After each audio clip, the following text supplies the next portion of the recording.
नमस्कार। दोपहर समाचार में आपका स्वागत है।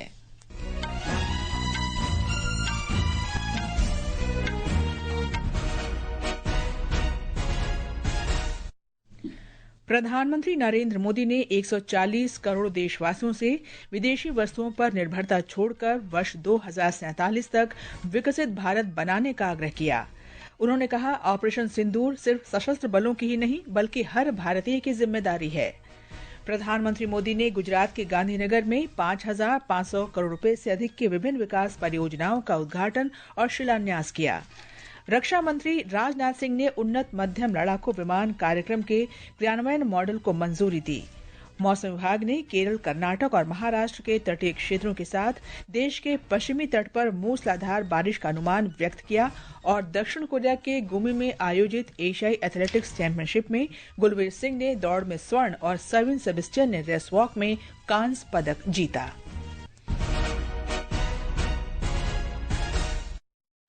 दोपहर समाचार के साथ मैं कनकलता।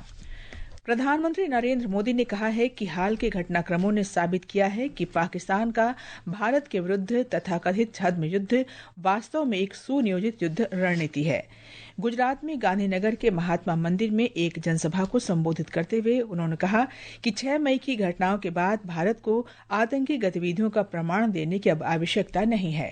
6 मई के बाद जिनका कत्ल हुआ, उस जनाजे को स्टेट ऑनर दिया गया पाकिस्तान में। उनके कॉफिन पे पाकिस्तान के झंडे लगाए गए। उनकी सेना ने उनको सैल्यूट दी। ये सिद्ध करता है कि आतंकवादी गतिविधि ये प्रॉक्सी वॉर नहीं है, ये आपकी सोची समझी युद्ध की रणनीति है। आप वॉर ही कर रहे हैं तो उसका जवाब भी वैसे ही मिलेगा। प्रधानमंत्री ने कहा कि इससे स्पष्ट है कि ये कोई अलग थलग आतंकवादी कृत्य नहीं है बल्कि एक समन्वित सैन्य रणनीति का हिस्सा है। श्री मोदी ने कहा कि भारत किसी से दुश्मनी नहीं चाहता है, भारत शांति से रहना चाहता है। उन्होंने कहा कि देश इस तरीके से प्रगति करने की आकांक्षा रखता है जो विश्व के कल्याण में योगदान दे सके। सरकार करोड़ों भारतीयों के उत्थान के लिए समर्पण के साथ कार्य कर रही है। पिछली गलत नीतियों का उल्लेख करते हुए प्रधानमंत्री ने युवा पीढ़ी को राष्ट्रीय हितों को नुकसान पहुंचाने वाले ऐतिहासिक फैसलों का अध्ययन करने को कहा। 1960 की सिंधु जल संधि का हवाला देते हुए उन्होंने कहा कि जम्मू कश्मीर के बांधों की सफाई या गाद न निकालने पर सहमति बनी थी।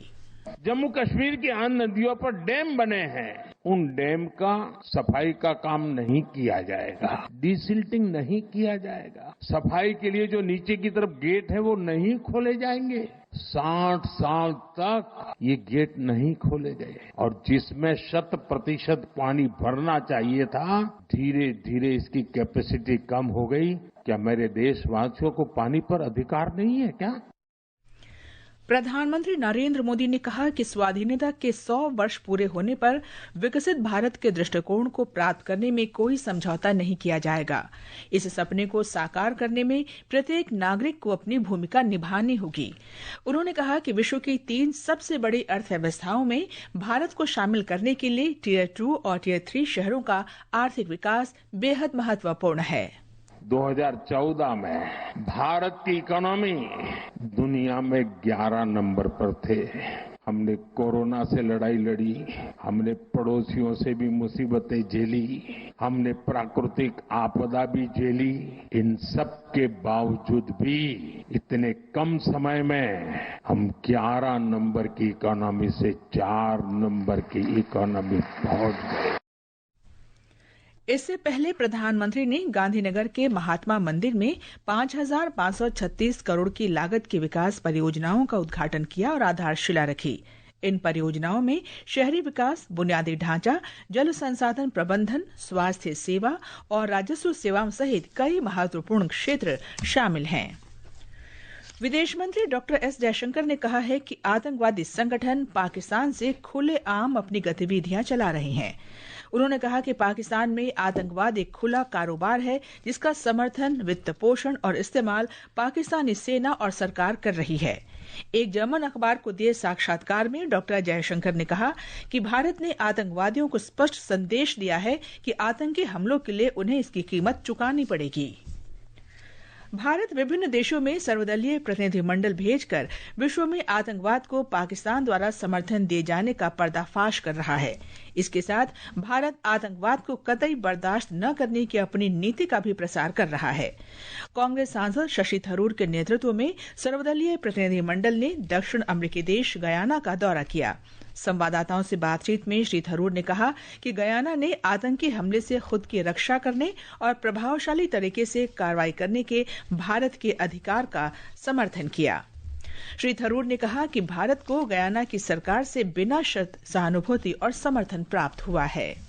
Guyana's importance to us is because it's Guyana, but there's certainly the additional element that it is a member of the Security Council, and as such, its voice is heard when the 15 members of the Council are formulating a response to any incident involving international peace and security, under which obviously our recent troubles qualify. So, for example, the press statement by the Security Council condemning the terrorist attack in Pahalgam, Guyana's was one of the voices reflected in the language and strong support given to India in that press statement. प्रतिनिधिमंडल ने Guyana के राष्ट्रपति मोहम्मद इरफान अली से भी मुलाकात की। प्रतिनिधिमंडल से मुलाकात के बाद गयाना के राष्ट्रपति ने कहा कि आतंकवाद और चरमपंथवाद मानव सम्मान के हर पहलू के विरुद्ध है। जनता दल यूनाइटेड के सांसद संजय कुमार झा के नेतृत्व में सर्वदलीय प्रतिनिधिमंडल ने सिंगापुर के वरिष्ठ विदेश और गृहमंत्री के साथ बैठक की। बैठक के बाद संजय कुमार झा ने कहा कि प्रतिनिधिमंडल ने वित्तीय कार्रवाई कार्यबल से पाकिस्तान को ब्लैकलिस्ट में शामिल करने का आग्रह किया। हम लोगों ने यही रिक्वेस्ट किया कि भाई पाकिस्तान को ब्लैक लिस्ट में लाना चाहिए, क्योंकि जो भी फाइनेंशियल सपोर्ट उसको मिलता है वो लार्जली वो अपने डिफेंस या ये जो आतंकवाद है, टेररिज्म है, उसी पर उसका एक्सपेंस होता है। डेवलपमेंट वर्क का तो कोई है नहीं। अब पास्ट में भी ग्रे लिस्ट में जा चुके हैं। प्रतिनिधिमंडल ने उन्हें ऑपरेशन सिंदूर और भारत की आतंकवाद से निपटने की नीति में उभरते न्यू नॉर्मल की जानकारी दी। सांसद सुप्रिया सुले के नेतृत्व वाले सर्वदलीय प्रतिनिधिमंडल ने कतर की अपनी आधिकारिक यात्रा संपन्न की। 2 दिवसीय यात्रा के दौरान प्रतिनिधिमंडल ने कतर के वरिष्ठ अधिकारियों, कतर के शैक्षणिक समुदाय के सदस्यों और वहां के थिंक टैंक के साथ चर्चा की। भारतीय सेना ने हाल ही में एक विशेष कार्यक्रम में एकता शक्ति का आयोजन करके पंजाब के फिरोजपुर के स्थानीय प्रशासन और नागरिकों के साथ ऑपरेशन सिंदूर की सफलता को साझा किया। जिला प्रशासन के कई सरपंचों, पंचों, किसानों, अन्य नागरिकों और अधिकारियों को ऑपरेशन सिंदूर के दौरान आवश्यक सेवा और सुरक्षा सहायता प्रदान करने में उनके महत्वपूर्ण समर्थन और योगदान के लिए सेना ने सम्मानित किया। ऑपरेशन सिंदूर की सफलता का जश्न मनाते हुए पूरा राष्ट्र भारतीय सैनिकों की वीरता को नमन कर रहा है। आकाशवाणी का समाचार सेवा प्रभाग सशस्त्र बलों को श्रद्धांजलि स्वरूप एक विशेष श्रृंखला प्रस्तुत कर रहा है। इस कड़ी में आज हम मेजर शैतान सिंह को याद कर रहे हैं, जिन्होंने 1962 के भारत चीन युद्ध के दौरान सर्वोच्च बलिदान दिया था। इसके लिए उन्हें परमवीर चक्र से सम्मानित किया गया।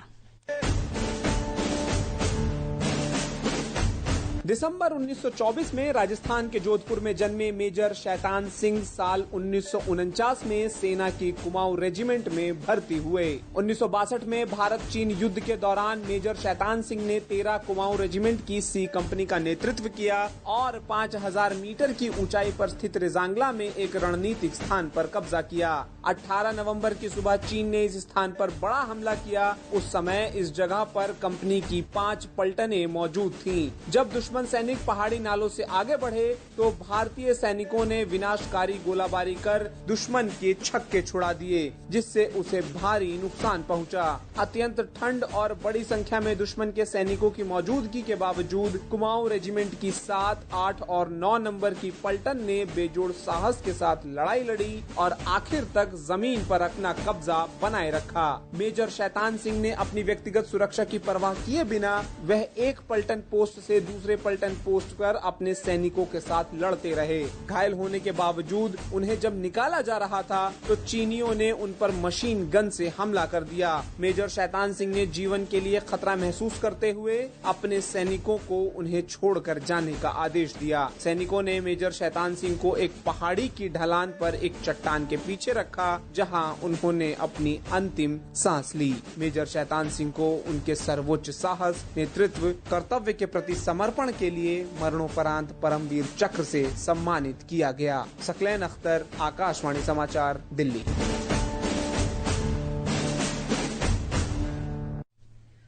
रक्षा मंत्री राजनाथ सिंह ने उन्नत मध्यम लड़ाकू विमान AMCA कार्यक्रम निष्पादन मॉडल को मंजूरी दे दी है। इस मॉडल का उद्देश्य भारत की स्वदेशी रक्षा क्षमताओं को बढ़ाना और एक मजबूत घरेलू एरोस्पेस औद्योगिक पारिस्थितिकी तंत्र को विकसित करना है। रक्षा मंत्रालय ने कहा कि ये उन्नत मध्यम लड़ाकू विमान प्रोटोटाइप विकसित करने के लिए स्वदेशी विशेषज्ञता, क्षमता और इसका उपयोग करने की दिशा में एक महत्वपूर्ण कदम है, जो एरोस्पेस क्षेत्र में आत्मनिर्भरता की दिशा में मील का पत्थर साबित होगा। ये समाचार हमारी वेबसाइट www.newsonair.gov.in और हमारे न्यूज ऑन एआईआर ऐप पर भी उपलब्ध हैं। दोपहर समाचार में आपका फिर स्वागत है। केंद्रीय गृह मंत्री अमित शाह ने आज पिछले 150 वर्ष से सामाजिक, शैक्षणिक, चिकित्सा और धार्मिक क्षेत्रों में माधवबाग के योगदान की सराहना की। मुंबई के माधवबाग में श्री लक्ष्मी नारायण मंदिर के 150वीं वर्षगांठ समारोह में श्री शाह ने कहा कि ब्रिटिश शासन के दौरान स्थापित इस संस्था ने राष्ट्र के धार्मिक और सांस्कृतिक जीवन में महत्वपूर्ण भूमिका निभाई है। उन्होंने माधवबाग का एक ऐसे केंद्र के रूप में उल्लेख किया जो बच्चों को अपनी मातृभाषा से जोड़ने का काम करती है। केंद्रीय शिक्षा मंत्री धर्मेंद्र प्रधान ने कहा है कि राष्ट्रीय शिक्षा नीति 2020 पारंपरिक मूल्यों को संरक्षित करते हुए देश में भविष्य की शिक्षा के लिए महत्वपूर्ण है। नई दिल्ली में एक मीडिया नेटवर्क के शिक्षा सम्मेलन में श्री प्रधान ने जोर देकर कहा कि राष्ट्रीय शिक्षा नीति एक दूरदर्शी ढांचे के रूप में उभरी है, जो भारत में सीखने के भविष्य को आकार दे रही है। राष्ट्रीय शिक्षा नीति 2020 लगभग 3 दशकों के बाद पहली बार भारतीयता के आधार पे एक दार्शनिक मसौदा, फिलोसॉफिकल डॉक्यूमेंट बनी, जिसमें भारत आने वाले सदियों में 21वीं सेंचुरी में अपना आवश्यकता को कैसे पूरा करे, प्राथमिकता किस पे रहेगी। न केवल भारत, विश्व की वंचित वर्गों की, सामान्य लोगों की भी अपेक्षाओं को कैसे हम ग्लोबल सिटीजन बना के पूरा कर पाए, इस प्रकार की दृष्टि, इस प्रकार की विजन प्रधानमंत्री जी ने राष्ट्रीय शिक्षा नीति 2020 में दिया है। पराग्वे के राष्ट्रपति सैंटियागो पेना पालासियोस 2 से 4 जून तक भारत की आधिकारिक यात्रा पर रहेंगे। उनके साथ कई मंत्री, वरिष्ठ अधिकारी और व्यावसायिक प्रतिनिधि सहित उच्च स्तरीय प्रतिनिधिमंडल होगा। एक बयान में विदेश मंत्रालय ने बताया है कि 2 जून को राष्ट्रपति पेना प्रधानमंत्री नरेंद्र मोदी के साथ वार्ता करेंगे। भारतीय मौसम विभाग ने केरल, कर्नाटक और महाराष्ट्र के तटीय इलाकों के साथ भारत के पश्चिमी तट पर मूसलाधार बारिश का अनुमान व्यक्त किया है। आकाशवाणी समाचार से विशेष बातचीत में मौसम विभाग के वरिष्ठ वैज्ञानिक डॉक्टर RK जैनामणि ने कहा कि केरल और कर्नाटक के लिए रेड अलर्ट और पूर्वोत्तर भारत के लिए मूसलाधार वर्षा की चेतावनी जारी की गई है। राष्ट्रपति द्रौपदी मुर्मू आज शाम राष्ट्रपति भवन में दूसरे नागरिक अलंकरण समारोह में पद्म पुरस्कार प्रदान करेंगी। देश के सर्वोच्च नागरिक पुरस्कारों में से एक पद्म पुरस्कार 3 श्रेणियों में प्रदान किए जाते हैं: पद्म विभूषण, पद्म भूषण और पद्मश्री। प्रधानमंत्री नरेंद्र मोदी ने सोशल मीडिया पोस्ट में पूर्व प्रधानमंत्री पंडित जवाहरलाल नेहरू को उनकी पुण्यतिथि पर श्रद्धांजलि दी है। भारत के गुलवीर सिंह ने दक्षिण कोरिया के गुमी में एशियाई एथलेटिक्स चैंपियनशिप में पुरुषों की 10,000 मीटर दौड़ में स्वर्ण पदक जीत लिया है। गुलवीर ने 28 मिनट 38.63 सेकंड का समय लेकर शीर्ष स्थान प्राप्त किया। इससे पहले सर्विन सेबेस्टियन ने चैंपियनशिप में कांस्य पदक जीतकर पदक तालिका में भारत का खाता खोला था। सिंगापुर ओपन बैडमिंटन टूर्नामेंट में भारतीय शीर्ष खिलाड़ी पीवी सिंधु महिला सिंगल्स के दूसरे दौर में पहुंच गई हैं। सिंधु ने कनाडा की वेन यू झांग को 21-14, 21-9 से हराया। अंत में मुख्य समाचार एक बार फिर। प्रधानमंत्री नरेंद्र मोदी ने 140 करोड़ देशवासियों से विदेशी वस्तुओं पर निर्भरता छोड़कर वर्ष 2047 तक विकसित भारत बनाने का आग्रह किया। उन्होंने कहा, ऑपरेशन सिंदूर सिर्फ सशस्त्र बलों की ही नहीं बल्कि हर भारतीय की जिम्मेदारी है। प्रधानमंत्री ने गुजरात के गांधीनगर में 5,500 करोड़ रुपए से अधिक की विभिन्न विकास परियोजनाओं का उद्घाटन और शिलान्यास किया। रक्षा मंत्री राजनाथ सिंह ने उन्नत मध्यम लड़ाकू विमान कार्यक्रम के क्रियान्वयन मॉडल को मंजूरी दी। मौसम विभाग ने केरल, कर्नाटक और महाराष्ट्र के तटीय क्षेत्रों के साथ देश के पश्चिमी तट पर मूसलाधार बारिश का अनुमान व्यक्त किया। इसके साथ ही दोपहर समाचार का ये अंक समाप्त हुआ। नमस्कार।